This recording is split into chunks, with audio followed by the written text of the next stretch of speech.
Okay, so welcome to lecture 6.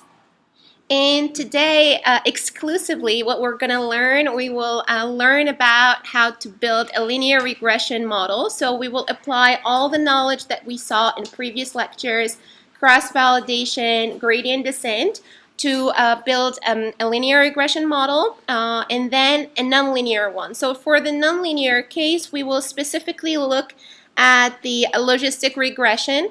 And also we will talk a little bit about regularization, how it works, why we use it. So I'll give you a real example when we are solving the nonlinear regression case.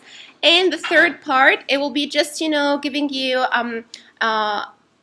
like an idea about how can we transform nonlinear regression models into linear regression models. Okay? So just a recap of the previous lecture. So we saw two different gradient descent algorithms, two different optimization algorithms, the gradient descent and Newton's method. So how does a gradient descent work?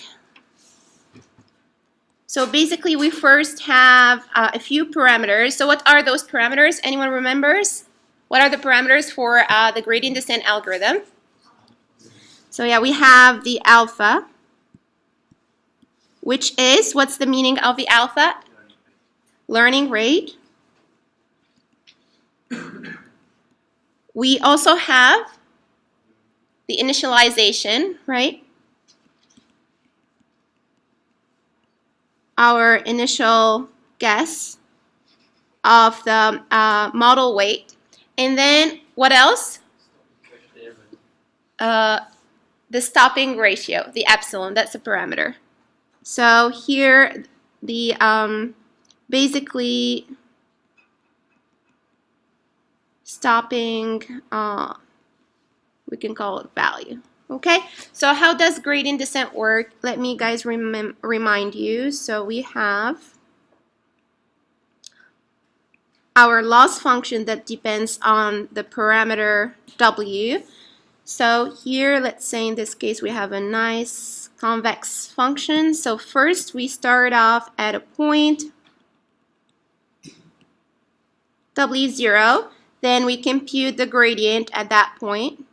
And this gradient depends on the alpha. So if alpha is very large, then we're going to jump further away, okay? So after that, once we have the gradient, we find our next parameter or next weight for the loss function. We hop onto the curve, like the curve of the loss function right here. So this is exactly LW1. And then again, we compute the gradient. So this is the gradient at this point. So the first one, it was at the initial point. And we continue to do this iteratively until we reach a point very close right here. You know that we have the problem of the vanishing gradient because the slope is very so flat. So here the magnitude of the gradient will be very small, and then slowly we will find hopefully our W star, the optimum parameter for our model. Okay. So this is for gradient descent. What is the update rule for the WK here? So it's equal to previous point, right? WK minus 1 minus, we're going in the negative gradient direction, okay, with a step length of alpha.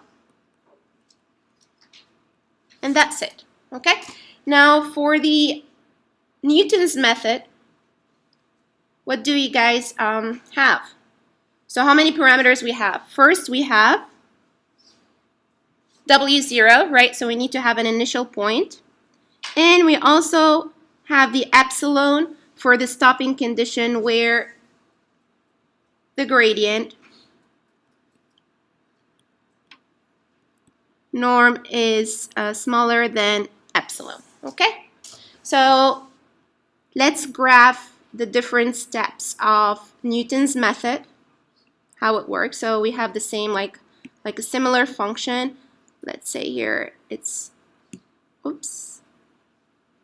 convex 2, and then we start off at a point, our initial guess W0, then we locally approximate it using the second order Taylor approximation of our function. So locally it means around this point our approximation is valid or true. So we approximate it by a quadratic function. Okay, and the curvature should be the same. So if this is convex, this will be also convex, which means that the function faces, the curve faces upward. Okay, so then the next thing we need to travel. We travel down from this point till we find a stationary point in our quadratic approximation. So the good thing here, how long we travel, it depends on the shape of this approximating function. So that's why we don't have an alpha anymore, because we're traveling down until we find our optimum, which is here a minimum. And then this is exactly our next point, W1. Then it's exactly what we've done before. So we have our function right here. We approximate it by a new quadratic curve. We travel down to its minimum right here, W2, etc. And we're going to do this until we find our optimum. Okay? Great. So now what is the update rule for this? What's the update rule for Newton's method? So we have WK equals WK minus 1 minus, we have the gradient, okay? But right here, if the Hessian of the loss function is invertible, we can write it like this. So it's very easy. So this basically replaces the Hessian, the inverse of the Hessian replaces the alpha in the gradient case. Now, what are the strength and the weaknesses of Newton's method in comparison to the gradient descent method? So we saw this last time. Sorry? Yes, so if, let's say, right here, let's write it there. So it converges much faster if L is convex. So this is important. Then we have faster convergence in comparison to the gradient descent method. The second thing is, the second strength or advantage of Newton's method is we don't need a parameter alpha, so no extra parameter alpha, okay? Now, what are the weaknesses of the Newton's method? So if L is concave, right, or non-convex, well, say like concave, it has a concave part, it's non-convex. So it needs to have like a convex part, right? So we can find some minimum. If it's concave, it's all we find is maximum, right? So it should be non-convex, right? So if it is non-convex, then we might not find the optimum. So it might get stuck at a maximum, okay? So it might not converge. Now, another disadvantage is if you compute the Hessian matrix, the inverse of the Hessian matrix might be computationally expensive.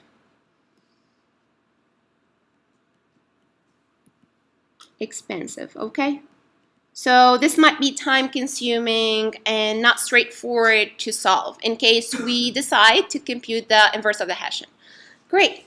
So just a reminder of what we saw in the previous lecture. So estimating a predictive learner. How do we estimate a predictive learner? For example, a classifier or a regressor.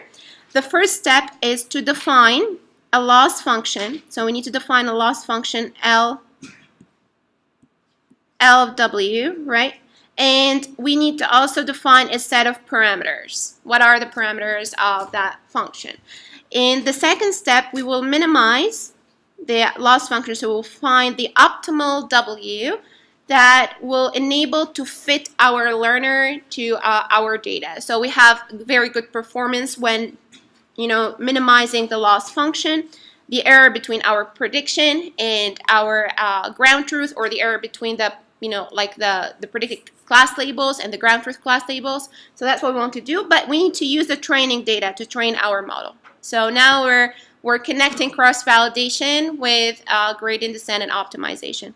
Then in the third step, once the optimal set of the model parameters W star are estimated, so here it's like all those parameters, they are estimated, or is estimated because we have a set, right? So we evaluate the model on the testing data. So now we see that we need to use the testing data to evaluate the model. And this is what we're going to learn about in more details today using linear and nonlinear regression.